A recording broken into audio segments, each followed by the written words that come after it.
Class का basic में ये काम आता है। अब ये ऑर्गेनिक केमिस्ट्री में अभी हम लोग ऑर्गेनिक केमिस्ट्री का इंट्रोडक्शन देख रहे हैं कि ऑर्गेनिक केमिस्ट्री का क्या इंट्रोडक्शन यहाँ पे आपके पास दिया गया है। सबसे पहला चीज आपके पास है कि the hydrides of carbon, hydrocarbon and their derivatives are called organic compound. इसका मतलब है कि कार्बन हाइड्राइड्स का मतलब C और H की बात कर रहा है। हाइड्राइड्स ऑफ कार्बन का मतलब ये C और H की बात कर रहा है, और जहां पर CH की बात करता है तो वो हाइड्रोकार्बन होता है। यानी हाइड्रोकार्बन में कार्बन और हाइड्रोजन की उपस्थिति होती है, और उसके बहुत सारे ऐसे हमारे पास कंपाउंड होते हैं, डेरिवेटिव्स होते हैं, उसको हम लोग ऑर्गेनिक कंपाउंड कहते हैं। यानी कि ऑर्गेनिक कंपाउंड की अगर बात करें तो जनरली कह सकते हैं कि हाइड्रोकार्बन और उसके जितने भी कंपाउंड्स होते हैं उस सभी कंपाउंड्स एक प्रकार का ऑर्गेनिक कंपाउंड होता है।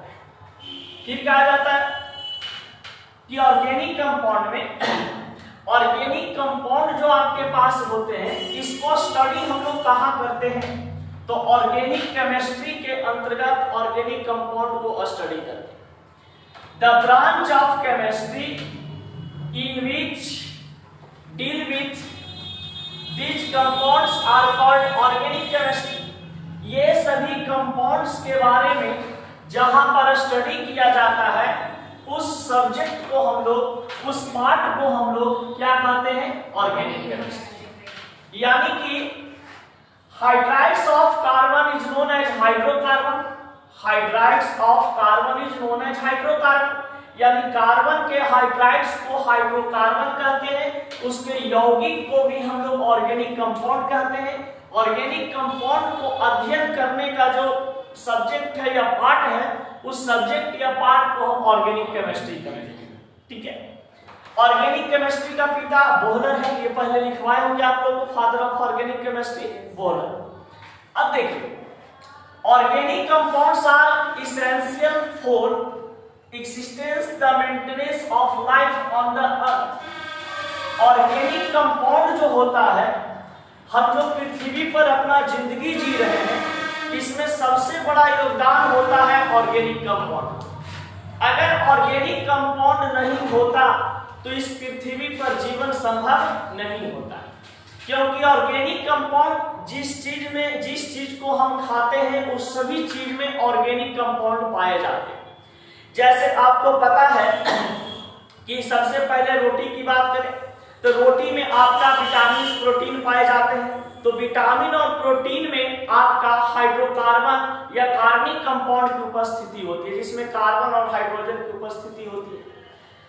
यानी कि पृथ्वी पर आपको यदि रहना है तो यहाँ जीवित रहने के लिए बहुत महत्वपूर्ण चीज आपका क्या होता है, तो ये ऑर्गेनिक कंपाउंड होते हैं। अगर ये ऑर्गेनिक कंपाउंड नहीं रहता तो हम लोग का जीवन यहाँ पे संभव नहीं था। चावल खाते हैं, चावल में कार्बोहाइड्रेट्स पाया जाता है। अब उस चावल में कार्बोहाइड्रेट्स पाए जाते हैं तो चावल ही एक प्रकार का क्या है, आपका ऑर्गेनिक कंपाउंड है, उसमें ऑर्गेनिक कंपाउंड की उपस्थिति होती है। जैसे तेल कहा जाता है कि these include complex molecule like DNA which transmit genetics information from one generation to other, protein which constitute essential components our blood, muscles, skin। देखिए, हमारे शरीर की अगर बात करते हैं तो हमारे शरीर में ऑर्गेनिक कंपाउंड क्या मदद करते हैं, तो ऑर्गेनिक कंपाउंड को जब हम खाते हैं तो इससे हमारा क्या होता है कि हमारे शरीर में डीएनए बनते हैं, ट्रांसमिट जेनेटिक्स पैदा होता है, फिर कह सकते हैं खून बनते हैं, मसल्स बनते हैं, स्किन अच्छा आपका रहता है। इसका मतलब है आपके पास कि अगर आप ऑर्गेनिक कंपाउंड का इस्तेमाल करते हैं, किसी भी रूप में ऑर्गेनिक कंपाउंड का इस्तेमाल करते हैं, चाहे आप ग्लूकोज के रूप में इस्तेमाल करें, कार्बोहाइड्रेट्स के रूप में इस्तेमाल करें, विटामिन के रूप में करें, प्रोटीन के रूप में करें, वो सभी हमारे हेल्थ के लिए इंपॉर्टेंट मुद्दा होता है, इंपॉर्टेंट चीज होता है। अगर ये सब नहीं खाइएगा तो आपके शरीर में आगे चल करके शरीर से डीएनए गायब हो जाएगा, धीरे धीरे मसल्स गायब हो जाएंगे, ब्लड गायब हो जाएंगे, इंसान खत्म हो जाएगा। समझ गया? तो इस कारण से ऑर्गेनिक कंपाउंड हमारे जीवन में बहुत ही बड़ा योगदान देता है।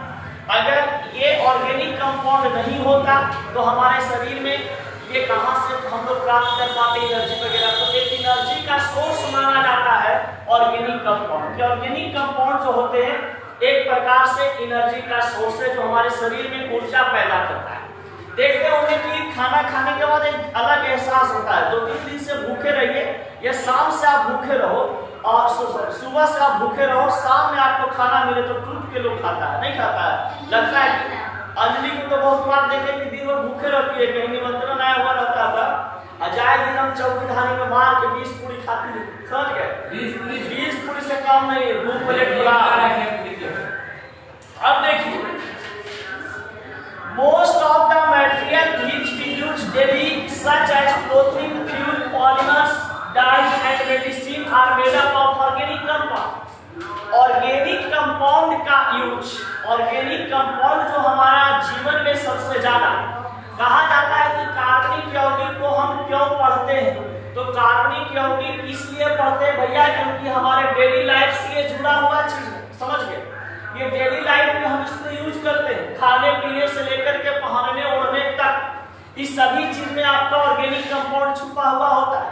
जैसे डेली लाइफ में हम कपड़ा यूज करते हैं तो जितना कपड़ा आपका बना हुआ है, हमारा कपड़ा बना हुआ है, वो सभी एक प्रकार के क्या है, पॉलीमर्स से बने हुए हैं। पॉलीमर से बने होने का मतलब कि पॉलीमर्स में भी कार्बन और हाइड्रोजन की उपस्थिति होती है और जहां पर कार्बन और हाइड्रोजन की उपस्थिति हो जाती है उसको हम कहते हैं क्या चीज, हाइड्रोकार्बन या तो फिर कार्बनिक कंपाउंड कहते हैं। तो देखिए, जानते हैं कि कपड़ा नायलॉन का बना होता है, कॉटन का बना होता है, पॉलिस्टर का बना होता है। समझ गए? तो ये सभी चीज का जब बना हुआ होता है तो ये सब एक प्रकार का पॉलीमर है, बहुलक है। कपड़ा जो भी हम लोग पहने हुए, कपड़ा भी क्या है, एक प्रकार का पॉलीमर है, बहुलक है, जो कि एक प्रकार से इसमें ऑर्गेनिक कंपाउंड उपस्थित है। समझ गए? अब कहा जाता है फ्यूल, ईंधन। देखिए, कोयला हो गया, पेट्रोल हो गया, एलपीजी हो गए, ये सभी चीज में आपका ऑर्गेनिक कंपाउंड उपस्थित है। आप लोग पढ़े होंगे कि सिंपल सा उदाहरण ले एलपीजी का। तो एलपीजी का मुख्य अवयव ब्यूटेन होता है। एलपीजी सिलेंडर में, एलपीजी जो सिलेंडर होता है, लिक्विफाइड पेट्रोलियम गैस इसका पूरा नाम होता है। इसका मुख्य अवयव यानी एलपीजी गैस का मुख्य अवयव ब्यूटेन को माना जाता है, यानी कि मुख्य रूप से ब्यूटेन ही जलते हैं। समझ गए?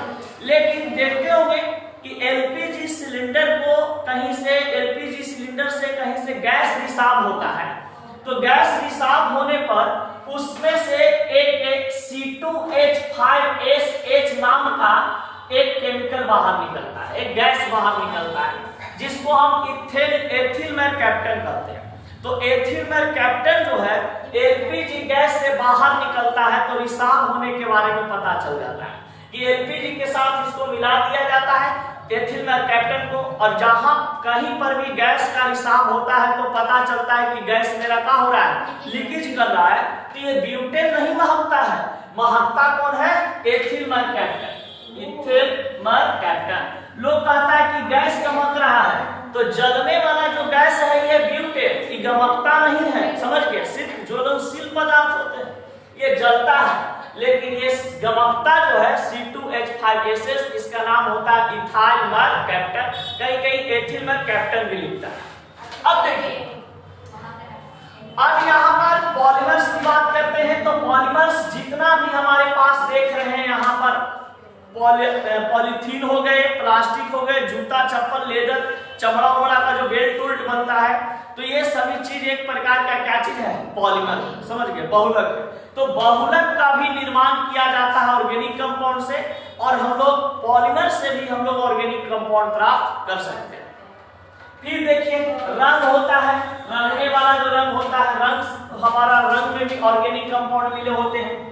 मेडिसिन की बात किया जाता है तो मेडिसिन जो हमारे पास होते हैं, दवाई जो आजकल बनाए जाते हैं, ये दवाई का उपयोग, दवाई बनाने का उपयोग सबसे ज्यादा ऑर्गेनिक कंपाउंड का किया जाता है। ऑर्गेनिक कंपाउंड में किसी भी टैबलेट वगैरह को देखिएगा, उसमें कुछ न कुछ आपको केमिकल का नाम दिखाई दे देगा। उस केमिकल का जो नाम है उस सूत्र में आपको मिल जाएगा कार्बन और हाइड्रोजन। कार्बन और हाइड्रोजन जहां पर मिल गया भैया समझेंगे कि तो हाइड्रोकार्बन है। जहां पर कार्बन हाइड्रोजन की उपस्थिति आ जाती है हम हाइड्रोकार्बन समझ लेते हैं। अब यहां पर देखिए, यहां पर कहता है कि ऑर्गेनिक कंपाउंड होते क्या हैं। ऑर्गेनिक कंपाउंड के बारे में आप बार बार बोल रहे हैं कि ऑर्गेनिक कंपाउंड से ये फायदा है, ऑर्गेनिक कंपाउंड ये प्राप्त होता है, ऑर्गेनिक कंपाउंड यहां से मिलता है। ये ऑर्गेनिक कंपाउंड होता क्या है समझ गए। तो देखिए जनरली यहां पर आपको बता दें कि और सबसे पहली बात कि अगर हम ऑर्गेनिक की बात करते हैं तो ऑर्गेनिक शब्द आया कहां से। ऑर्गेनिक शब्द आता है हमारे पास, एक लैटिन शब्द है छछिया। चलो देखें ऑर्गेनिक जो नाम है, ये नाम को उठाया गया किससे ब्रदर? ऑर्गेनिज्म से। ऑर्गेनिज्म, अब ये भैया ऑर्गेनिज्म क्या होते हैं? तो ये ऑर्गेनिज्म एक प्रकार का, इसका मतलब होता है लिविंग स्पीसीज। Living species. अब लिविंग स्पीसीज कहने का मतलब कोई भी सजीव पदार्थ, कोई भी सजीव पदार्थ। अब कोई भी सजीव पदार्थ जो आपके पास है उसमें आपका ये ऑर्गेनिक कंपाउंड की प्राप्ति होती है। ऑर्गेनिक कंपाउंड प्राप्त कर सकते हैं, चाहे तो आप डायरेक्ट प्राप्त कर सकते हैं या तो इनडायरेक्ट प्राप्त कर सकते हैं। तो ऑर्गेनिक कंपाउंड यहां पर ऑर्गेनिज्म शब्द से आया। ऑर्गेनिज्म शब्द एक लैटिन शब्द है। इस शब्द का मतलब क्या होता है इंग्लिश में? तो इसका मतलब होता है लिविंग स्पीसीज, यानी कि सजीव पदार्थ होते हैं। और सजीव पदार्थ से जो भी पदार्थ निकलता है वो एक प्रकार का ऑर्गेनिक कंपाउंड होता है। जैसे ऑर्गेनिक कंपाउंड सजीव पदार्थ, यहां पर मान लिया जाए एक इंसान है। अब ये इंसान है भैया, तो मान लिया जाए कि ये कुछ खाएगा पिएगा तो वेस्ट मटेरियल के रूप में इससे यूरिया निकल रहा है। इससे क्या निकल रहा है? यूरिया। तो यूरिया भी एक प्रकार का क्या चीज है? Organic compound. तो ये ऑर्गेनिक कंपाउंड हमारे शरीर से क्या चीज में डायरेक्टली निकल रहा है, कभी कभी इनडायरेक्टली रूप से भी निकलता है। समझ गए। अब यही बात को बोलता है कि सजीव पदार्थ जो हमारे पास होते हैं, लिविंग स्पीसीज होते हैं, जो हम डायरेक्ट भी प्राप्त कर सकते हैं और इनडायरेक्ट भी प्राप्त कर सकते हैं। जैसे कोई आपको ऑर्गेनिक कंपाउंड खाना है, ठीक है, अगर आपको ग्लूकोज खाना है तो ग्लूकोज खाना भैया, तो ग्लूकोज का एक डिब्बा ले आओ, ग्लूकोज घोलो पानी में P low, glucose direct seven कर लिया। अब तुमको ग्लूकोज वैसे नहीं खाना है, ग्लूकोज किसी और तरीका से खाना है, तो जाइए फल फ्रूट किनिए निमन से, समझ गए, अच्छा से किनिए मार्केट से धो धा के बढ़िया से देख के। जो पानी चढ़ाता है वो कहता है कि ग्लूकोज, हाँ, वो डायरेक्ट ग्लूकोज चढ़ रहा है आपके शरीर में, समझ गए। और इनडायरेक्टली क्या है, फल में हमारा ग्लूकोज पाया जाता है, वहां दूध में हमारा ग्लूकोज लैक्टोज पाए जाते हैं। फ्रूट को हम किने मार्केट से, उसको भरदम चिबा चिबा खाए।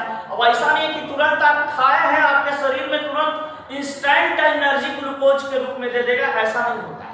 उसको प्रोसेस से गुजरना पड़ता है, डाइजेस्ट होगा, सेल के पास जाएगा, टिश्यू के पास जाएगा, आपका और बहुत सारा जो बायोलॉजिकल सिस्टम होते हैं उसके पास जाता है, तब वो प्रोड्यूस आपके शरीर में क्या करता है? ग्लूकोज पैदा करता है। समझ गए। तो लिविंग स्पीसीज, जैसे सेब खाए हम, तो सेब भी भैया क्या है? इनडायरेक्ट हमको ऑर्गेनिक कंपाउंड दे रहा है। इनडायरेक्ट अगर हमको ग्लूकोज चाहिए डायरेक्ट, तो जाएंगे मार्केट से ग्लूकोज लेंगे, घोल के पी लेंगे, वो भी ग्लूकोज है। समझ गए। ग्लूकोज का एक बोतल भी आता है जब डिहाइड्रेशन होता है, इंसान को जब लैट्रिन होने लगता है, खाना होने लगता है, उल्टी होने लगता है, वोमिटिंग होने लगता है, शरीर में कमजोरी आने लगता है, तो उसको मांस के माध्यम से, कथी नस के माध्यम से दिया जाता है ग्लूकोज। समझ गए। तो ग्लूकोज जो हमारे शरीर में चढ़ते हैं वो कहा जाता है कि डायरेक्ट रूप से है। अब फल फ्रूट के माध्यम से अगर कोई चीज को हम ऑर्गेनिक कंपाउंड को अपने शरीर में ग्रहण कर रहे हैं तो वो क्या होता है? इनडायरेक्ट रूप से। डायरेक्ट आपको ग्लूकोज नहीं मिलता है, उसके साथ साथ कुछ और चीज आपको मिलता है। समझ गए। तो यही चीज बोला है organic compound. This word organic is derived from Latin word organism. Latin word organism, that means living species. इसका मतलब क्या होता है? Living species. Organic compounds can only B obtained directly indirectly from living species. Living species से आप organic compound को या तो डायरेक्ट प्राप्त कर सकते हैं या तो इनडायरेक्ट रूप से प्राप्त कर सकते हैं। चलिए यहां तक कोई दिक्कत? अब देखिए बटर, मक्खन का नाम सुने ना? मक्खन में किस प्रकार का ऑर्गेनिक कंपाउंड उपस्थित होते हैं? तो बटर में ऑर्गेनिक कंपाउंड आपका ब्यूटरिक एसिड के रूप में होता है। ब्यूटरिक एसिड के रूप में आपका बटर में एक ऑर्गेनिक कंपाउंड पाए जाते हैं। फिर आपके पास है रेड आंट, लाल चींटी।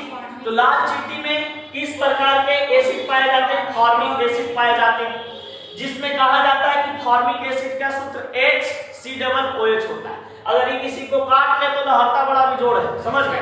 लेकिन ये वाला चींटी, काला वाला चींटी काट ले तो कहा जाता है कि वो उतना ज्यादा लहरता नहीं। इसका मतलब है कि लाल चींटी जो होती है ना, महिला होती है, लेडीज होती है, समझ गया? अब महिला लोग कोई कहीं भी देखिएगा काटेंगे तो ज्यादा लगता है, समझ गया? तो ये रेड हार्ट में फॉर्मिक एसिड पाया जाता है। इसको बड़ा जोड़ी काम करता है। स्वीट्स, मीठा चीज हम कोई चीज खाते हैं, जैसे चीनी खाए, फ्रूट खाए, दूध पिए, कुछ ऐसा चीज, तो उसमें क्या चीज की उपस्थिति है? ग्लूकोज।